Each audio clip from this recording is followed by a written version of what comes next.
Numerical number 1, it says a body when acted upon by a force of 15 kgf.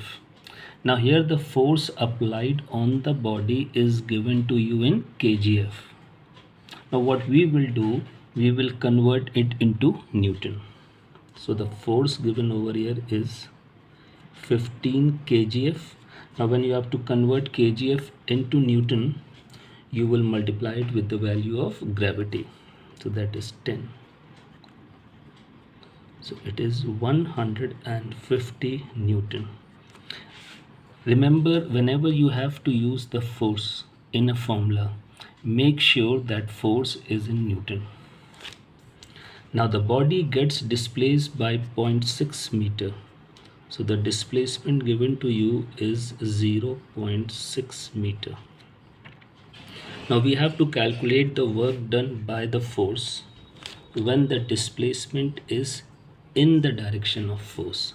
So in the first part, displacement is in the direction of force. So remember, when force and displacement both are in the same direction, we say that theta will be 0 degree, right?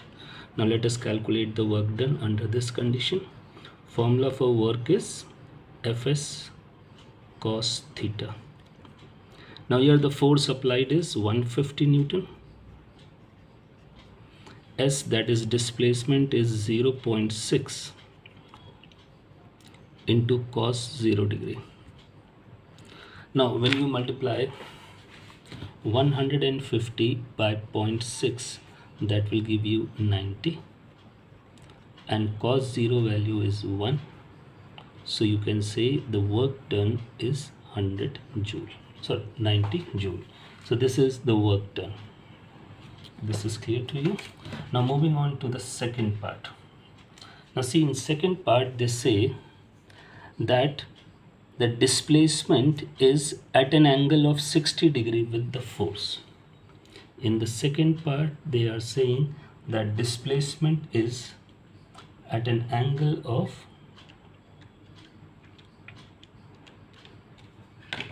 60 degree.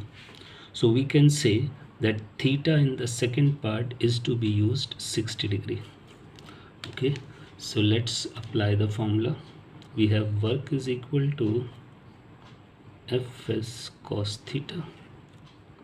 Here F is 150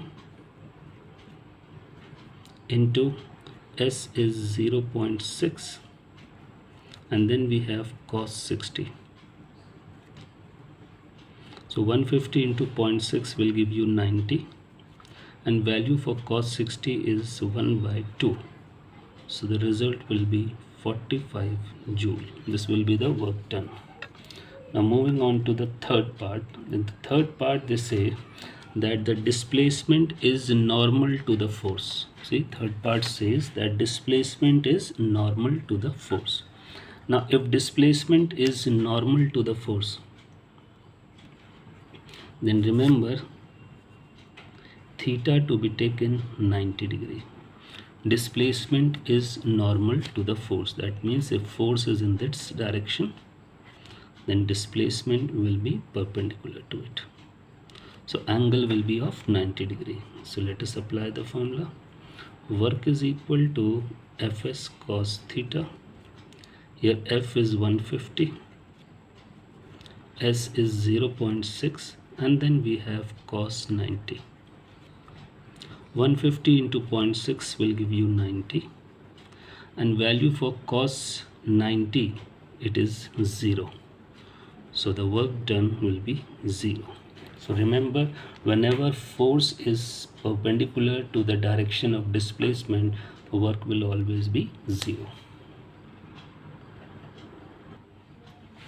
Now see, in the second numerical, they say a boy of mass 40 kg. So mass of the boy is given to you 40 kg. Now this boy is running flight of 40 steps, and each is 25 centimeter high. So let us calculate the height that he will gain. He he runs 40 steps. 40 into each step is 25 centimeter. So multiplying these two will give you height in centimeter. Remember, each step is 25 centimeter high, so this will give you height in centimeter. So you will divide it by 100 to convert it into meter. So you can say height is 10 meter. So the height that he gains is 10 meter. Now further you can see that the time taken is 1 minute 20 seconds.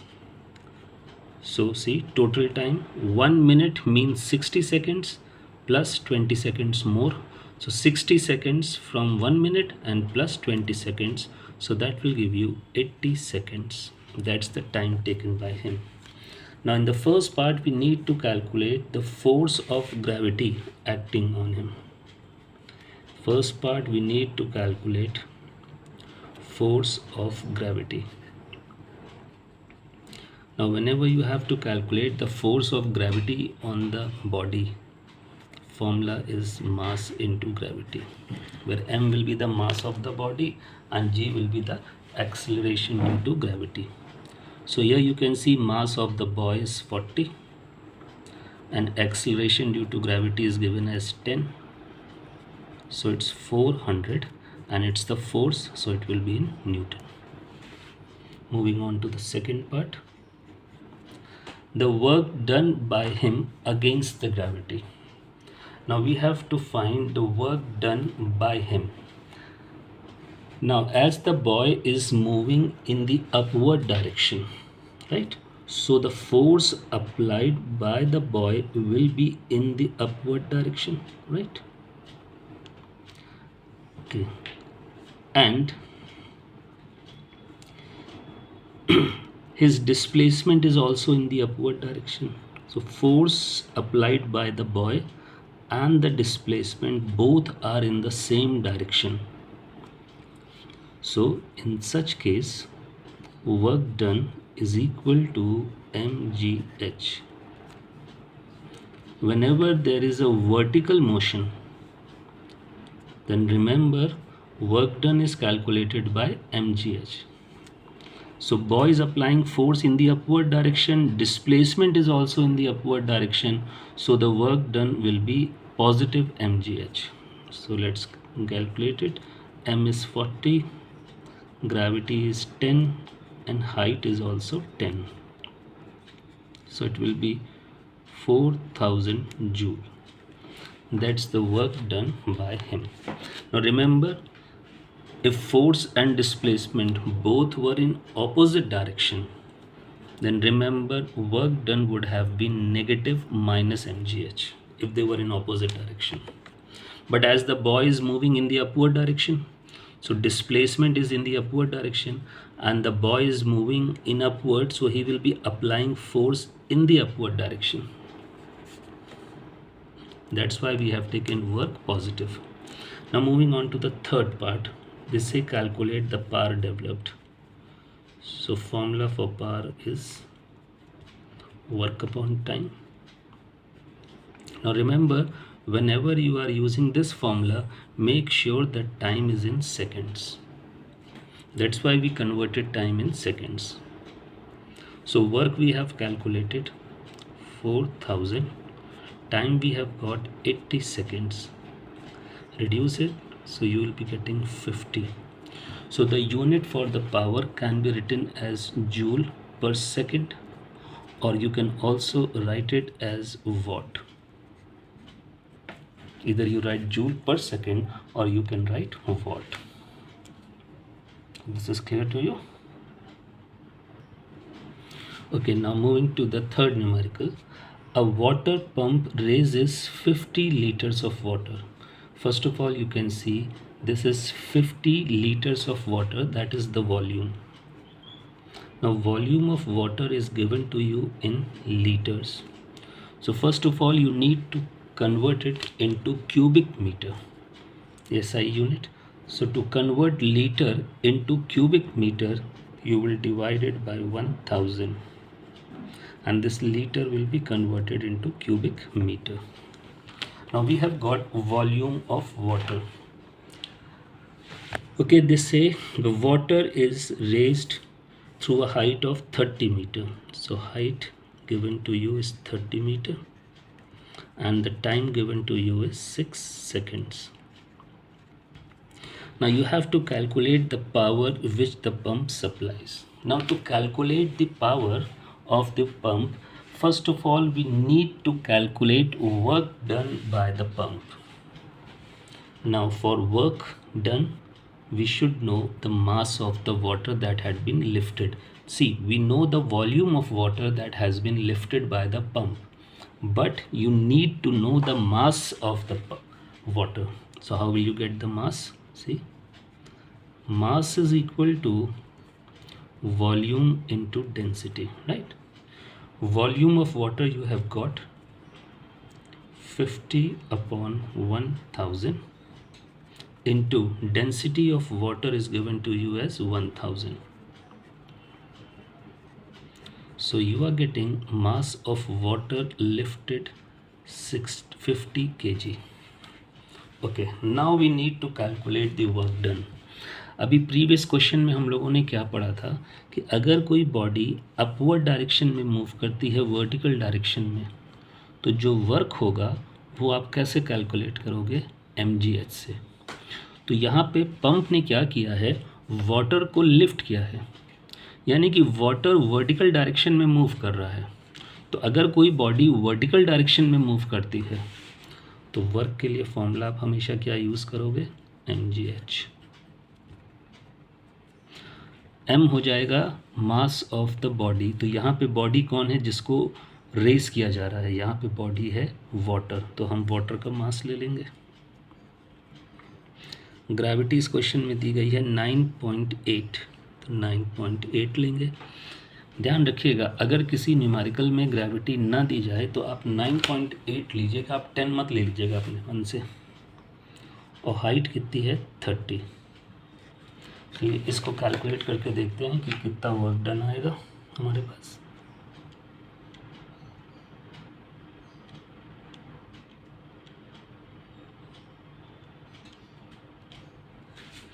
तो work done आ गया 1470 joule. ये हो गया work done, ठीक है। Okay, लेकिन हमें तो क्या निकालना था? Power developed. तो पावर के लिए फॉर्मूला रहता है वर्क अपॉन टाइम।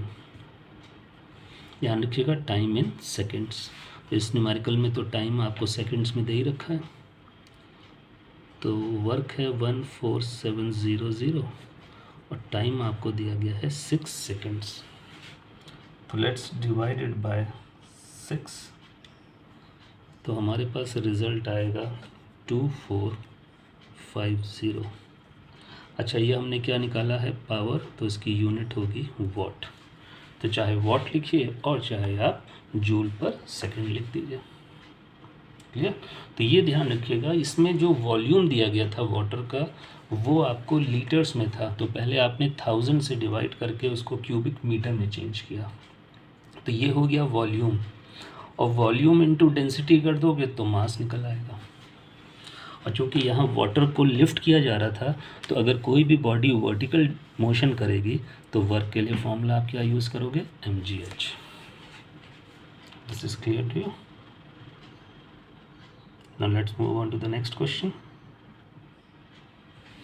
ओके, अब न्यूमेरिकल नंबर 4 में देखिए, यहाँ पे जो इन्फॉर्मेशन दी गई है वो 2 लोगों के बारे में है। सबसे पहले है a boy takes 3 minutes to lift 30 litres water from a 20 metre deep well while his father does it in 2 minutes. तो यहाँ पे 2 लोग हैं।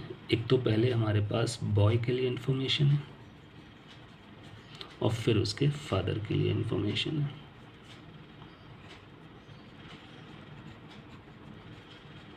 ठीक, तो हमारे पास जो बॉय की इन्फॉर्मेशन है उसमें बताया गया है कि टाइम वो ले रहा है 3 मिनट्स। टाइम उसका है 3 मिनट्स, तो हम उसको सेकंड्स में चेंज कर लें। 180 सेकेंड्स ये उसने टाइम लिया है। अच्छा, ये टाइम किस लिए लिया है? To lift 30 litres of water. Water का वॉल्यूम दिया हुआ है 30 लीटर्स। अभी हम लोगों ने प्रीवियस क्वेश्चन में क्या किया था कि वॉल्यूम लीटर में दिया था तो उसको 1000 से डिवाइड कर दिया था, ताकि ये वॉल्यूम किस में चेंज हो गया था? क्यूबिक मीटर में। ओके, जब वॉल्यूम क्यूबिक मीटर में आ गया और डेंसिटी दे रखी है आपको, तो यहाँ से हम निकाल लेंगे मास ऑफ वाटर लिफ्टेड। उसने कितना मास ऑफ वाटर लिफ्ट किया है? तो वॉल्यूम है 30/1000, डेंसिटी है 1000, 30 kg। तो जो वाटर उसने लिफ्ट किया वो किया 30 kg मास। और कितना ऊपर लिफ्ट किया? From a well 20 metre deep. तो जो उसने हाइट कवर कराई वाटर को वो है 20 मीटर। अच्छा, इस क्वेश्चन में भी अगर आप देखिए तो जो मोशन हुआ है बॉडी का वो वर्टिकल डायरेक्शन में हुआ है। तो अगर मुझे यहाँ पे वर्क निकालना हो, क्योंकि क्वेश्चन में कहा गया है calculate the work done by each, तो अगर मुझे इस बॉय का वर्क निकालना है तो वर्क का फॉर्मूला mgh। मास जो उसने लिफ्ट किया है वाटर का वो 30 है। ग्रेविटी अगर आप देखिए इस न्यूमेरिकल में 10 दे रखी है। और कितनी हाइट तक वो ले गया है वाटर को? 20 मीटर। तो यहाँ से हम निकाल लेंगे work done by the boy, तो 6000 जूल ये उसका वर्क डन हो गया। और अगर हम यहीं से चाहें तो उसकी पावर डेवलप भी निकाल सकते हैं कि उसने कितनी पावर डेवलप करी है। ठीक है, तो हम यहीं से उसकी पावर डेवलप भी निकाल लेते हैं। चलिए, तो पावर के लिए फॉर्मूला होगा वर्क अपॉन टाइम। तो वर्क तो है उसका 6000 जूल अपॉन टाइम। टाइम उसने लिया है 180 सेकेंड्स। 6 3 18 6200। तो उसका पावर डेवलप्ड आ गया 200/3 वाट। ये एग्जैक्टली डिविजिबल नहीं है तो हम इसको ऐसे ही फ्रैक्शन में रख दे रहे हैं। ठीक है, because this is not exactly divisible. तो अगर एग्जैक्टली डिविजिबल नहीं है तो आप उसको फ्रैक्शन में ही रहने दीजिए।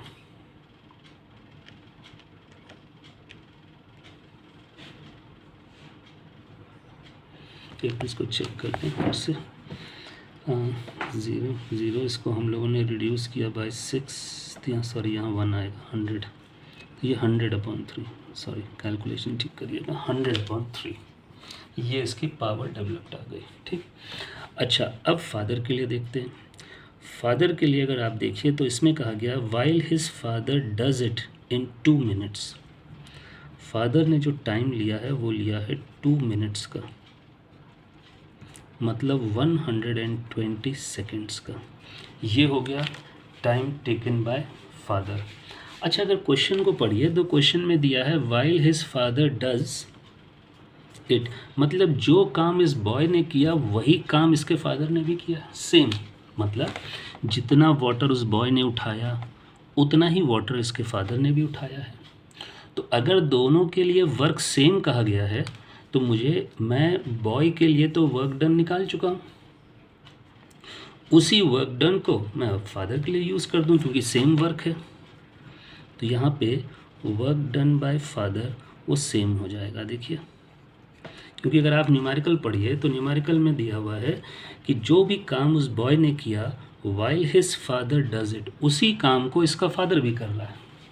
तो अगर हमने बॉय के लिए वर्क डन कैलकुलेट कर लिया है 6000 जूल, तो फादर के लिए भी इतना ही वर्क होगा 6000 जूल। सिर्फ अंतर क्या था? दोनों में टाइम का अंतर था। एक ने 180 सेकेंड्स लिए थे और दूसरे ने 120 सेकेंड्स। तो अगर मैं वर्क की बात देखूं तो वर्क डन दोनों का सेम है। ये देखिए, work done by boy 6000 joule और वर्क डन बाय मैन, ये फादर, इज 6000 जूल। क्यों हमने उसको ले लिया? क्योंकि वो सेम काम कर रहा है, ही डज सेम वर्क। क्योंकि बॉय ने पानी को लिफ्ट किया था, जितना पानी बॉय ने लिफ्ट किया था उतना ही उसके फादर ने भी लिफ्ट किया है, तो वर्क डन तो सेम होगा, हमें दोबारा कैलकुलेट करने की ज़रूरत नहीं है, वही वर्क डन ले लो। अच्छा, इसके आगे देखते हैं। टाइम लिया है 120 सेकेंड्स, तो यहाँ से हम इसकी पावर डेवलप निकाल लें, वर्क अपॉन टाइम। तो 6000 इसका वर्क है और टाइम है 120 सेकेंड्स। अच्छा, जहाँ पे एग्जैक्टली डिविजिबल हो वहाँ तो आप, तो ये आ गया 50 वाट। तो हमने दोनों की पावर डेवलप निकाल ली, दोनों का वर्क डन निकाल लिया। अब अगर आप न्यूमेरिकल पढ़ो तो न्यूमेरिकल में पहले तो कहा गया था calculate the work done by each, तो दोनों ने काम बराबर किया है, ठीक है। अब दूसरे पार्ट में उनकी पावर को कंपेयर करना था। अब कंपेयर का मतलब होता है कि दोनों की पावर का आपको रेशियो बनाना है। तो चलिए रेशियो बनाएंगे। तो power of boy upon power of father. तो बॉय की जो पावर थी वो आई थी 100/3, ठीक है। अब रेशियो बनाने का मतलब इसको डिवाइड करोगे पावर ऑफ फादर से, फादर की पावर आई थी 50, तो ये आएगा 100/3 इंटू 1/50, तो ये आया 2/3। तो दोनों की पावर का जो रेशियो होगा वो होगा 2:3। रेशियो हमेशा ध्यान रखना ऐसे लिखना, अपॉन में नहीं। अगर आपसे कंपेयर करने को कहा गया है, रेशियो फाइंड करने को कहा गया है, तो हमेशा इस तरीके से लिखना। वो क्लियर हो गया होगा आप लोग को ये। Okay, next question. Okay, now see numerical number 5. They say how fast should a boy weighing 500 Newton run so that his kinetic energy is 900 joule. अब देखिए इस क्वेश्चन में क्या क्या है। सबसे पहले तो बॉय का वेट दिया हुआ है, देखिए वेट दिया गया है बॉय का 500 न्यूटन। अच्छा, अगर किसी का भी वेट दे दिया जाए तो आप वेट का फॉर्मूला अप्लाई करो और उससे उसका मास निकाल लो। तो वेट का फॉर्मूला होता है मास इनटू ग्रेविटी।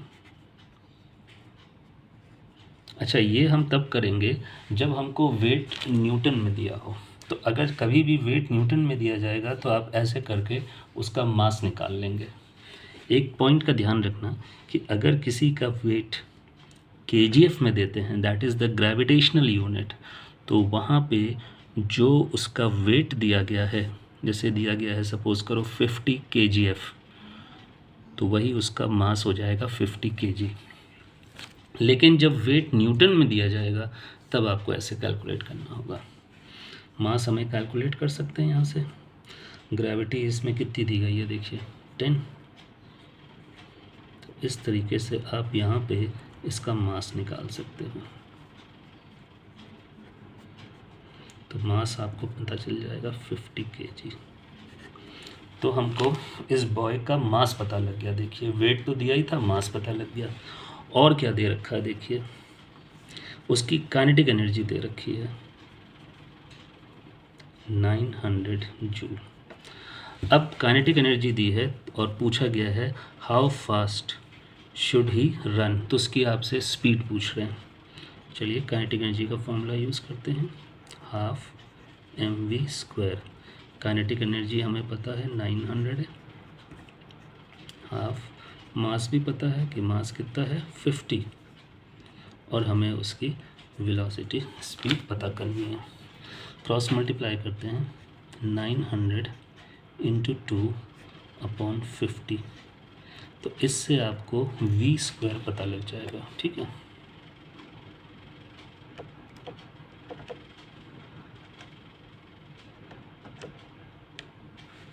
तो यहाँ से v² पता लग गया 36, तो अगर स्क्वायर रूट कर दीजिए तो आपको उसकी स्पीड पता लग जाएगी।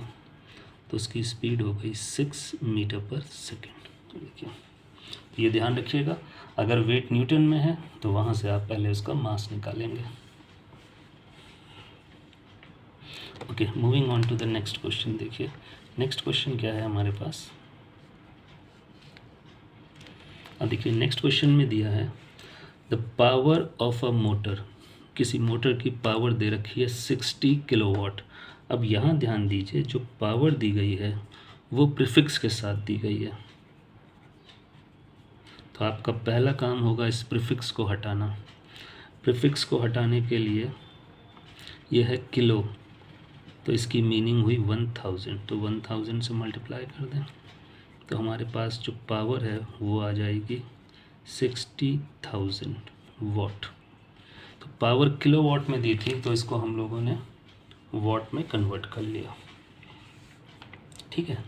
अच्छा, अब कह रहे हैं एट व्हाट स्पीड, स्पीड आपसे पूछ रहे हैं और साथ में दे रहे हैं लोड। अब आप लोड की यूनिट से पहचानिए कि ये क्या दे रखा है। देखिए ये जो लोड है इसकी यूनिट से आप पहचान सकते हो कि ये क्या दे रखा है। तो ये जो लोड होता है ये होता है फोर्स, क्योंकि जितना लोड आप उठाएंगे, जितना लोड मोटर उठाएगी उतना ही फोर्स उसको लगाना पड़ेगा। तो लोड है 30,000 न्यूटन का, इसका मतलब ये मोटर जो है कितना फोर्स लगा रही होगी इसको उठाने के लिए, 30,000 न्यूटन। तो आपको फोर्स भी दे रखी है इस न्यूमेरिकल में 30,000 न्यूटन। अच्छा, आपने पावर के तो कई फॉर्मूले पढ़े होंगे, अगर आपको मैं यहाँ पे लिख के दिखा देता हूँ। आपने पावर का एक फॉर्मूला पढ़ा होगा वर्क अपॉन टाइम, एक पावर का फॉर्मूला आपने पढ़ा होगा डिस्प्लेसमेंट के टर्म्स में, वर्क की जगह पे force into displacement upon time. और अगर डिस्प्लेसमेंट अपॉन टाइम को देखो तो ये बन गया स्पीड, तो पावर का एक फॉर्मूला आ जाएगा F इंटू वी। तो देखिए अगर हम पावर के फॉर्मूले की बात करें तो पावर का बेसिक फॉर्मूला है वर्क अपॉन टाइम। अच्छा, उसके बाद अगर मैं चाहूँ तो पावर का formula in terms of displacement, अगर मुझे पावर का फॉर्मूला डिस्प्लेसमेंट के टर्म्स में लिखना है तो F इंटू एस कर दूंगा वर्क की जगह। तो ये पावर का फॉर्मूला आ गया इन टर्म्स ऑफ डिस्प्लेसमेंट, और डिस्प्लेसमेंट अपॉन टाइम बनता है स्पीड। तो मैं ये वाला फॉर्मूला अब यहाँ अप्लाई करूँगा, power is equal to F into v. Power कितनी है देखिए 60,000, फोर्स कितनी है 30,000, और आपको ये स्पीड पता करने को कहा था, आ गई स्पीड।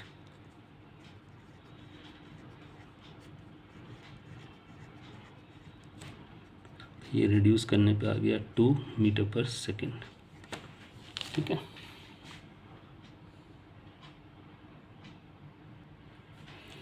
ओके, अब देखिए इस न्यूमेरिकल में क्या दे रखा है।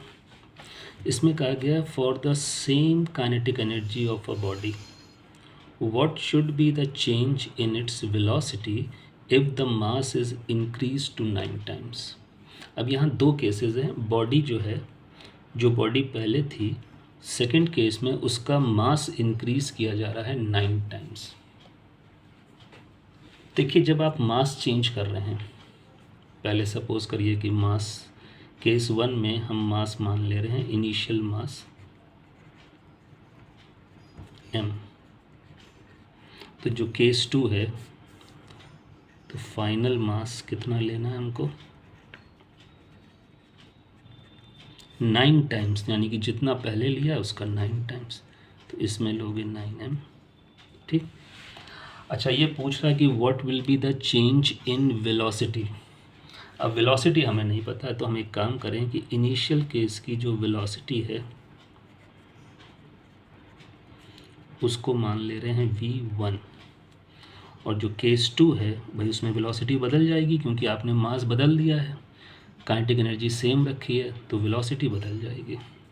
तो यहाँ से अगर वेलोसिटी v1 है तो इधर की वेलोसिटी मान लीजिए v2, क्योंकि वेलोसिटी तो चेंज होनी है ना। मास देखिए m था, वो हो गया 9m मेंशन है। अब पूछ रहा कि वेलोसिटी में क्या चेंज आएगा, तो इधर की वेलोसिटी v1 मान लो, इधर की वेलोसिटी v2 मान लो। अब हम दोनों तरफ की काइनेटिक एनर्जी निकालते हैं, तो इनिशियल काइनेटिक एनर्जी निकालें पहले। फॉर्मूला होगा हाफ m v1 का स्क्वायर, ये हो गई इनिशियल काइनेटिक एनर्जी केस 1 की। अब इधर की काइनेटिक एनर्जी निकालो K2, इधर की काइनेटिक एनर्जी जाएगी हाफ इंटू मास, तो मास तो है 9m इंटू वी स्क्वायर, तो इधर वेलोसिटी है v2 उसका स्क्वायर। ये हमने वेलोसिटी दोनों केसेस की निकाल ली। देखिए मास में क्या चेंज हुआ था ये दे रखा था, mass was increase to 9 times, तो m से 9m। वेलोसिटी में क्या चेंज होगा ये पता करना था, तो इधर की वेलोसिटी v1 मान ली, इधर की वेलोसिटी v2। फिर हमने दोनों तरफ की काइनेटिक एनर्जी निकाल ली। ना क्वेश्चन के हिसाब से सेम काइनेटिक एनर्जी, तो इसका मतलब ये दोनों काइनेटिक एनर्जी तो इक्वल है, तो दोनों को इक्वेट कर दीजिए। इधर से आएगा हाफ m v1 का स्क्वायर, इधर से आएगा half into 9m into v2 का स्क्वायर। दोनों तरफ हाफ कैंसिल आउट करिए, m भी कैंसिल आउट हो जाएगा, इसको क्रॉस मल्टीप्लाई करिए, तो v1 square upon 9 is equal to v2 square. अच्छा मुझे तो v2 निकालना है, तो v2 निकालने के लिए मैं स्क्वायर रूट करूं दोनों तरफ, तो जब इधर स्क्वायर रूट करूंगा तो इधर का स्क्वायर हट जाएगा, तो मेरे पास बचेगा v2, और जब इधर का स्क्वायर रूट करूंगा तो इधर आ जाएगा v1 और नीचे आ जाएगा 3।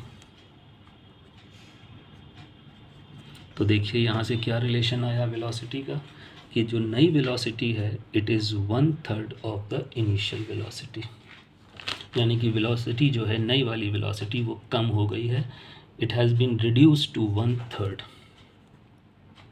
सो the new velocity is 1/3 of initial velocity. देखिए जितनी इनिशियल वेलोसिटी थी ना v1 उसका 1/3 आ गया, ठीक है। Okay, moving to the next question. अब ये देखिएगा इस क्वेश्चन में आपको क्या दे रखा है। इसमें आपको दिया है a spring is kept compressed by a toy cart. तो देखिए जैसे कि मान लीजिए ये एक सपोर्ट है और यहाँ पे एक स्प्रिंग है, उसको आपने कंप्रेस कर रखा है with the help of a toy cart. ये देखिए टॉय कार्ट की हेल्प से आपने स्प्रिंग को कंप्रेस कर रखा है। अच्छा जिस टाइम पे स्प्रिंग कंप्रेस है उसके पास है elastic potential energy. Compress spring है तो इसके पास कौन सी एनर्जी होगी, इलास्टिक पोटेंशियल एनर्जी। अच्छा ये जो कार्ट है ये तो रेस्ट पे है, इसके पास कोई एनर्जी नहीं है फ़िलहाल। जब हम इस स्प्रिंग को रिलीज़ करेंगे, ऑन रिलीजिंग द कार्ट, देखिए जब हम कार्ट को यहाँ से रिलीज़ करेंगे तो कार्ट मूव करेगा, यानी कि कार्ट में आ जाएगा मोशन, और ये स्प्रिंग रिलीज़ होकर के अपने अनकम्प्रेस्ड स्टेट में आ जाएगी। ये देखिए स्प्रिंग ऐसे आ जाएगी अपने अनकम्प्रेस्ड स्टेट में। अनकम्प्रेस्ड स्टेट में आने का मतलब है ये अपनी सारी पोटेंशियल एनर्जी लूज़ कर देगी, लेकिन एट द सेम टाइम ये जो आपके पास कार्ट था ये मोशन में आ गया। अब अगर ये मोशन में आ गया तो इसके पास होगी काइनेटिक एनर्जी। अब सोचने वाली बात है कि इस कार्ट के पास काइनेटिक एनर्जी कहाँ से आ गई। जब ये स्प्रिंग रिलीज़ हुई अपने अनकम्प्रेस स्टेट में आई तो इसको मिली काइनेटिक एनर्जी। तो यानी कि हम यहाँ पे ये कह सकते हैं कि जो पोटेंशियल एनर्जी स्प्रिंग के अंदर स्टोर थी वो कन्वर्ट हो गई है kinetic energy of the cart. So हम यहाँ पे ये बोल सकते हैं potential energy stored in spring वो किसके बराबर हो जाएगी, kinetic energy, potential energy stored in the spring changes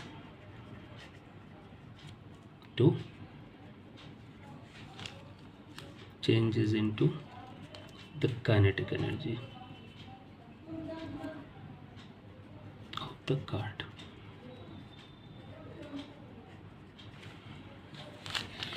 तो इसका मतलब जो पोटेंशियल एनर्जी है स्प्रिंग की वो किसके इक्वल है, काइनेटिक एनर्जी ऑफ कार्ट के इक्वल है।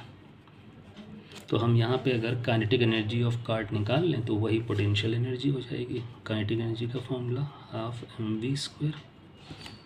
अब आप देख सकते हो आपको मास कितना दे रखा है। मास देखिए आपको ग्राम में दिया गया है कार्ड का, तो उसको आप डिवाइडेड बाय 1000 करके केजी में कन्वर्ट करेंगे, ठीक है। और स्पीड कितनी दी गई है 0.4 का आप स्क्वायर करेंगे, ठीक है। तो चलिए देखें कितना आएगा ये हमारा सिंप्लीफाई होकर के।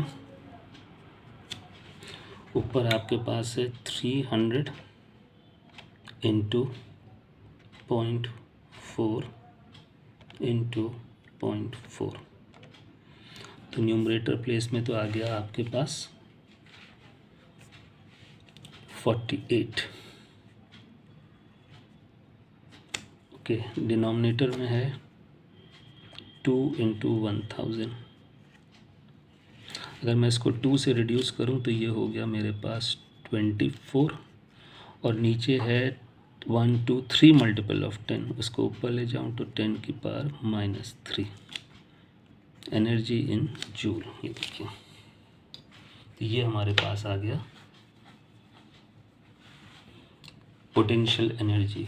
तो स्प्रिंग की जो पोटेंशियल एनर्जी थी जब स्प्रिंग रिलीज हुई तो वो मिल गई kinetic energy of the card को। तो हमने अगर काइनेटिक एनर्जी ऑफ कार्ड निकाल लिया तो वही पोटेंशियल एनर्जी हो गई, ठीक है। होप इतने न्यूमेरिकल्स आपको क्लियर हो गए होंगे, ठीक है। अब इसका मैं एक नेक्स्ट वीडियो और डालूंगा, उसमें कुछ और न्यूमेरिकल्स मैं आपको पोस्ट करूंगा। फिलहाल तो आप इसको देखिए।